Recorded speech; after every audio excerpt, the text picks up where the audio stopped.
Morning बच्चों। बच्चों कैसे हैं आप लोग की पढ़ाई कैसी चल रही है? बच्चों घर में रहिए और अच्छे से पढ़ाई करिए। जो भी दिए हुए गृह कार्य हैं टीचर्स दे रहे हैं उसको घर में बैठ के बच्चों अच्छे से साफ एवं सुंदर हैंड राइटिंग में लिखिए। बच्चों पिछले क्लास में हम लोग भाषा और व्याकरण का अध्ययन किए थे। पिछले क्लास में हमने आप लोगों को पढ़ाया था कि भाषा किसे कहते हैं, लिपि किसे कहते हैं, मानक भाषा किसे कहते हैं, राजभाषा किसे कहते हैं, ये सारी चीजें हम लोग पढ़े थे। बच्चों आज हम लोग जो पाठ स्टार्ट करने जा रहे हैं दूसरे पार्ट 2 का अध्ययन करेंगे जिसका नाम है वर्ण विचार। वर्ण विचार क्या होता है? वर्ण क्या होता है? भाषा की सबसे छोटी इकाई जिसके और टुकड़े ना किए जा सके उसे हम वर्ण कहते हैं। जिसके और टुकड़े ना किए जा सके उसे हम वर्ण कहते हैं। और वर्णमाला, वर्ण से ही वर्णमाला बनती है। ठीक है, तो वर्णमाला मीन्स जो वर्णों को जो क्रम से लिखे रहते हैं, क्रमबद्ध तरीके से लिखे गए वर्णों के समूह को वर्णमाला कहते हैं। क्रमबद्ध तरीके से लिखे गए, आप लोग देखते होंगे मार्केट में मिलता है ना वर्णमाला चार्ट, तो उसमें क्या होता है अ से लेकर के पूरा य तक लिखा रहता है और लिखा रहता है ऊपर वर्णमाला चार्ट। तो वर्णमाला यानी क्रम से, वहां पर क्रम से वर्णों को लिखा रहता है, उसका समूह होता है। तो क्रम से लिखे गए वर्णों के समूह को हम क्या कहते हैं? वर्णमाला, या वर्णों के क्रमबद्ध समूह को वर्णमाला कहते हैं। किसी भी तरह से इसको हम कह सकते हैं। वर्णों के क्रमबद्ध समूह को वर्णमाला कहते हैं। तो बच्चों अपनी पुस्तक में देखेंगे वर्ण विचार पार्ट 2।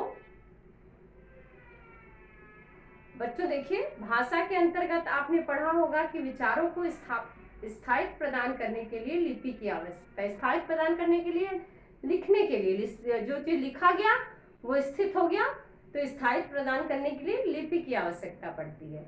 लिपि का संबंध उच्चारण से है। प्रत्येक उच्चारित ध्वनि के लिए एक लिखित चिन्ह होता है। किसी भी ध्वनि के उच्चारण के लिए जब हम उसको लिखते हैं तो उसका एक लिखित चिन्ह होता है। लिखित चिन्ह हम जो है प्रत्येक ध्वनि के लिए निर्धारित करते हैं। जो लिखित चिन्ह, जैसे क के लिए जो लिखित चिन्ह है तो वो क वर्ण, तो वे वर्ण कहलाते हैं। जो लिखित चिन्ह होता है, जैसे क लिख दिया तो वो क, ज धन अ, ज, तो ये जो लिखित चिन्ह होता है वो लिपि कहलाता है। लिखित चिन्ह को लिपि कहते हैं और जो लिखा जाता है वही वर्ण होता है। छोटी से छोटी उच्चारित ध्वनि के लिए एक चिन्ह होता है। कितनी भी छोटी ध्वनि हो, किसी भी शब्द को हमें बोलना हो तो उसके लिए एक चिन्ह की आवश्यकता होती है। अगर हम चिन्ह को ही देख करके हम उसका उच्चारण करते हैं, जैसे जल से हुआ ज ल अ, देखिए ज ल अ जल। यहाँ पर देखिए, मान लो जल लिखना है तो ज धन अ धन ल धन अ, यहाँ पर हो गया जल।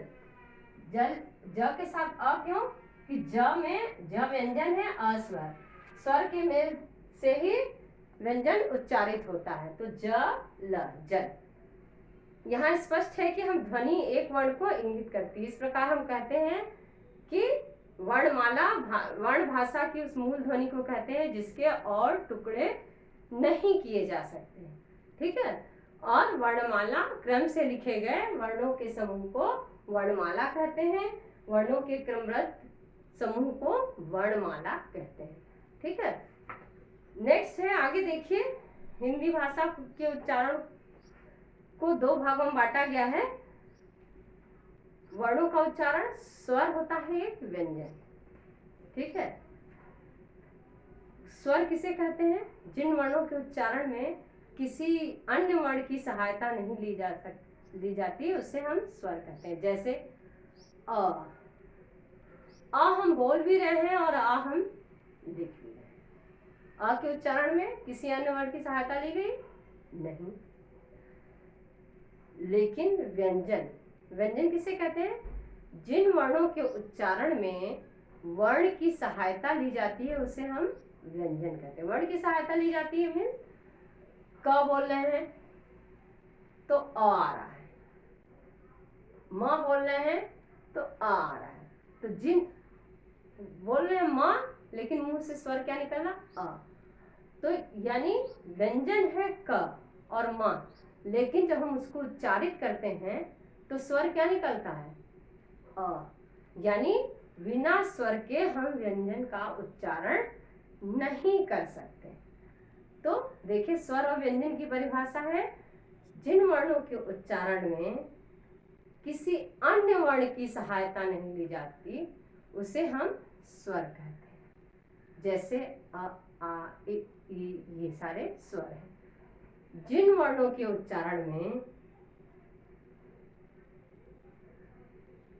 जिन वर्णों का उच्चारण बिना स्वर की सहायता से नहीं किया जा सकता, यानी जिन वर्णों के उच्चारण में स्वर की सहायता ली जाती है उसे हम व्यंजन कहते हैं। जैसे स्वर की सहायता ली जाती है, जैसे क, क बोले, क व्यंजन है लेकिन बोले क तो हो गया अ, क, तो ये व्यंजन है।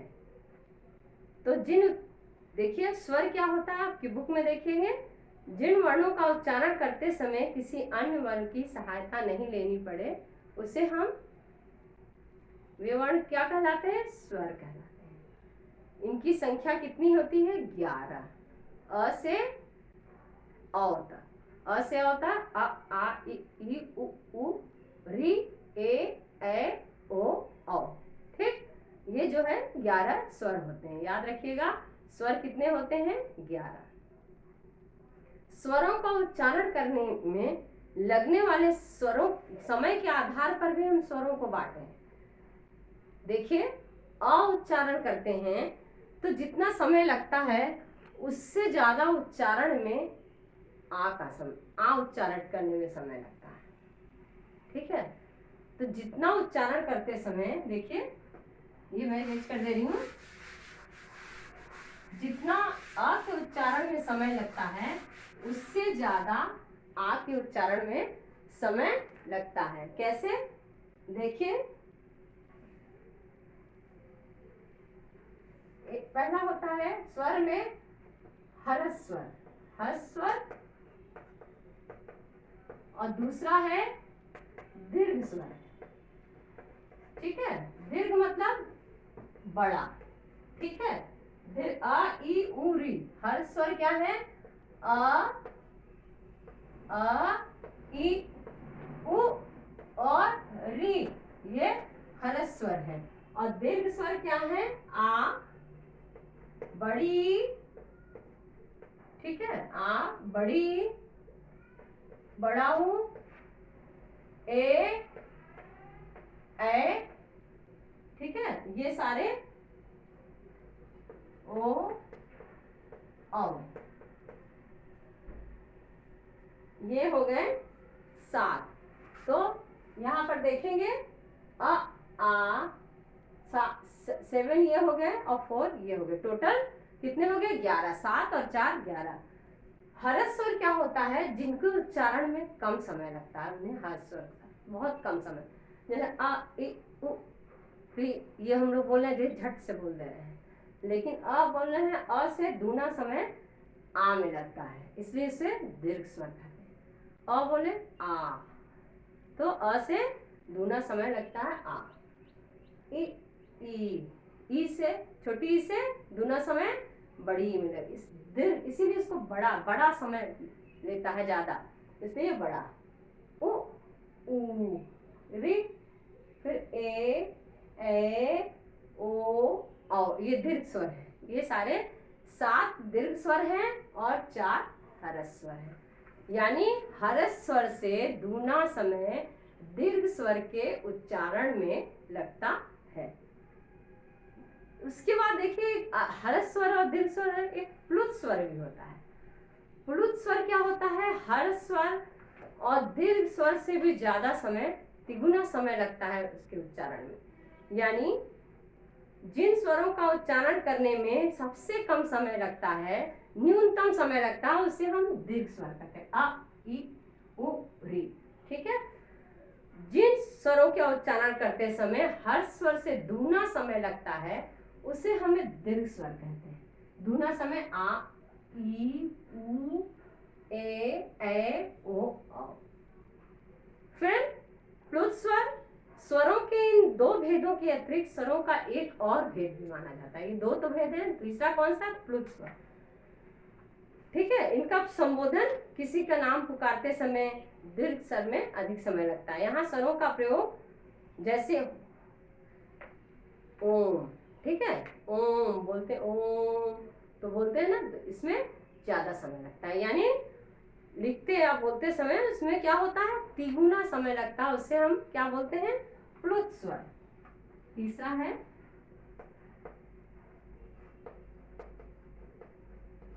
प्लुत स्वर।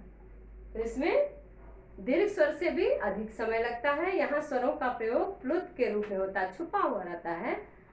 पुकारते समय जिस स्वर का देर तक उच्चारण होता है, लिखते समय उसी के आगे 3 लिख दिया जाता है। जैसे हे राम, जैसे ओम लोग बोल रहे हैं, ओम तो ओ, ई और म। ठीक है। तो यहाँ पर क्या हो गया? ओम। यहाँ ओम, तो जो सर ओ बोल रहे हैं, ओ में ज्यादा समय उच्चारण में लग रहा है, तो ओ के आगे ये हम ऐसे लिख देते हैं। ओ के आगे हम 3 लिख देंगे। ठीक है। हिंदी का जो 3 होता है वो लिख देते हैं, ओम। नेक्स्ट देखिए, तो हम लोग स्वर देखें कि जिन वर्णों के उच्चारण में किसी अन्य वर्ण की सहायता नहीं लेनी पड़ती, उसे हम स्वर कहते हैं। इसके 3 भेद हैं। स्वर 11 होते हैं और 11 में इनको डिवाइड किया गया है हर्ष स्वर और दीर्घ स्वर में। हर्ष स्वर अ, इ, उ, री है। ये 4 हर्ष स्वर के अंतर्गत आते हैं। इनको उच्चारण करने में कम समय लगता है, न्यूनतम समय लगता है या कम लगता है, और इनसे दूना समय लगता है दीर्घ स्वर को उच्चारण करने में, जिसमें आ, बड़ी, बड़ा ऊ, ए, ओ और ये 7 आते हैं। और तीसरा है प्लुत स्वर। इनको उच्चारण करने में दीर्घ स्वर और हर्ष स्वर से तिगुना समय लगता है। और इसमें जिस वर्ण का उच्चारण सबसे अधिक होता है, उसे हम क्या कहते हैं? उसके आगे 3 लिख देते हैं। जैसे राम, राम। तो यहाँ पे ये राम, तो रा बोल रहे हैं, लंबा खींच रहे हैं, तो इसलिए इसके आगे 3 लिख देंगे। तो यहाँ पर ये प्लुत स्वर हो गया। ये तीसरा प्लुत स्वर है। अब हम लोग देखेंगे व्यंजन। व्यंजन किसे कहते हैं? जिन वर्णों के उच्चारण में किसकी सहायता लेनी पड़ती है? स्वर की सहायता लेनी पड़ती है, उससे हम क्या कहते हैं? व्यंजन कहते हैं। जैसे मैंने बताया कि देखिए व्यंजन क बोल रहे हैं तो हम क्या बोल रहे हैं? क बोल रहे हैं, लेकिन उच्चारण क्या आ रहा है? अ। क के उच्चारण में आ रहा है ना। तो वे वर्ण जिनका उच्चारण करते समय स्वरों की सहायता लेनी पड़ती है, उसे हम व्यंजन कहते हैं। व्यंजनों का उच्चारण करते समय वायु फेफड़ों से रुककर निकलती है। ठीक है। उच्चारण व्यंजनों के भी निम्नलिखित 3 भेद हैं। कौन कौन से? स्पर्श व्यंजन, पहला है स्पर्श व्यंजन, दूसरा अंतस्थ व्यंजन, तीसरा उष्म व्यंजन। तो यहाँ पर देखिए हर वर्ग में पहला है स्पर्श व्यंजन। तो स्पर्श व्यंजन में कहाँ स्पर्श होता है? ठीक है। व्यंजन का भेद है पहला स्पर्श व्यंजन। उच्चारण के आधार पर व्यंजनों के निम्नलिखित 3 भेद माने गए हैं। पहला जो है स्पर्श व्यंजन है। उसमें देखिए स्पर्श व्यंजन में स्पर्श कहाँ कहाँ होता है, आप अपनी बुक में देखेंगे। इसके 5 वर्ग हैं स्पर्श व्यंजन में। हर वर्ग में 5 व्यंजन है। देखिए जैसे क वर्ग है, क, ख, ग, घ, अंग, 5 वर्ग है ना, वर्ण दिया है। तो यहाँ पे क वर्ग है। देखिए जैसे क वर्ग, क वर्ग में क, ख, ग, घ, अंग। यहाँ पर इसको हम क वर्ग बोलेंगे, ठीक है। क वर्ग, ख वर्ग, क, ख, ग, घ, अंग। च वर्ग, च, छ, ज, झ, इय, ठीक है। ये तो यहाँ पर देखिए ये क वर्ग का है, क पहला वर्ग है, क, ख, ग, घ, अंग 5। च वर्ग, च, छ, ज, झ, इय। उसी तरह आप अपने बुक में देखेंगे, ट वर्ग में ट, ठ, ड, ढ, अ। त वर्ग में त, थ, द, ध, न। प वर्ग में प, फ, ब, भ, म, ठीक है। तो ये सारे जो है इनको बताया गया है कि ये क वर्ग, च वर्ग, ट वर्ग, त वर्ग, प वर्ग तक है। उसके बाद य, र, ल, व, श, श, स, ह, छ, त्र, ज्ञ, इनका अलग स्थान। य, र, ल, व, य बोलेंगे तो अंदर से आवाज निकलती है, अंतः से। तो ल बोले अंदर से आवाज निकली, तो ये य, र, ल, व अंतस्थ व्यंजन है, ये अंतस्थ है, ये पंचवर्ग है। और उसके बाद अंतस्थ व्यंजन कौन कौन से? य, र, ल, व, य, र, ल, व। फिर इसके बाद ऊष्म व्यंजन, ऊष्मा निकलती है। ऊष्म व्यंजन कौन कौन से हैं? स, श, श, स, ह। फिर इसके बाद लास्ट है संयुक्त व्यंजन। संयुक्त व्यंजन, व्यंजन छ, त्र, ज्ञ और श, ठीक। तो देखिए इसका नाम अंतस्थ व्यंजन है, यानी अंदर से आवाज अंतः से निकलती है। य, र, ल, व। आप उच्चारित करेंगे तो खुद आपको समझ में आएगी कि य, र, ल, व ये अंदर से निकल रहा है। फिर इसके बाद ऊष्म व्यंजन श, श, स, ह, ऊष्मा निकलती है, ठीक है। संयुक्त व्यंजन छ, त्र, ज्ञ, यानी दो व्यंजनों के जो मेल से बनते हैं उन्हें हम संयुक्त व्यंजन, हम लोग आगे पढ़ेंगे, पहले भी पढ़ा होगा, जैसे क, षटकोण श, धन अ, छ, त, धन र, धन अ, त्र। तो दो व्यंजन के मेल से एक व्यंजन का निर्माण होता है, उन्हें हम संयुक्त व्यंजन कहते हैं। तो यहाँ पर हम लोग देखें कि स्पर्श व्यंजन, अंतस्थ व्यंजन, ऊष्म व्यंजन और संयुक्त व्यंजन सभी का। अब आगे देखेंगे उच्चारण स्थान कि किस व्यंजन का कौन सा उच्चारण स्थान है। तो चार्ट बना हुआ है उच्चारण स्थान तालिका। आप देखेंगे कि अ, आ, क, ख, ग, घ, च अंग का कंठ है गले से, ई, च, छ, झ, ञ तालु से। आप जब बोलेंगे तो आपको खुद समझ में आएगा कि इनका उच्चारण स्थान मतलब किस मुंह के अंदर क्या क्या चीज का प्रयोग, किसमें दांत का अधिक प्रयोग हो रहा है, किसमें जिह्वा का अधिक प्रयोग हो रहा है, किसमें तालु का अधिक प्रयोग हो रहा है, किसमें कंठ यानी गले का अधिक प्रयोग हो रहा है। उसी के अनुसार सबके उच्चारण स्थान को विभाजित किया गया है। फिर देखिए व्यंजन देखिए, स्वर किसे कहते हैं, व्यंजन किसे कहते हैं और व्यंजन के कितने भेद हैं। बच्चों आज हम लोग क्लास में वर्णमाला किसे कहते हैं, वर्ण किसे कहते हैं, स्वर किसे कहते हैं, स्वर के कितने भेद होते हैं, हरस स्वर, दीर्घ स्वर और प्लुत स्वर, व्यंजन किसे कहते हैं, व्यंजन में क वर्ग, च वर्ग, ट वर्ग, त वर्ग, ये सारे वर्ग को विभाजित किया है, प वर्ग। उसके बाद हम लोग देखें कि संयुक्त व्यंजन, अंतस्थ व्यंजन और ऊष्म व्यंजन सबका क्यों इसका नाम अंतस्थ व्यंजन है, क्यों इसका नाम ऊष्म व्यंजन है। फिर हम सभी व्यंजनों के उच्चारण स्थान को देखें। तो बच्चों आज हम लोग क्लास यहीं पे समाप्त करते हैं। आप लोग घर पे अच्छे से स्वर किसे कहते हैं, व्यंजन किसे कहते हैं, इसकी डिफिनेशन, इसके भेद अच्छे से पढ़िएगा। और अगली क्लास में हम लोग देखेंगे पाठ के आगे के भाग का अध्ययन करेंगे, जिसमें हलन किसे कहते हैं, मात्रा, अनुस्वार, अनुनासिक ये क्या होता है, इसके बारे में हम लोग जानेंगे। तो बच्चों, अब हम लोग अगली क्लास में फिर मिलेंगे। आप पढ़ के अच्छे से आएंगे, जिससे आपको पाठ को समझने में सुविधा रहे, अच्छे से समझ में आए। धन्यवाद।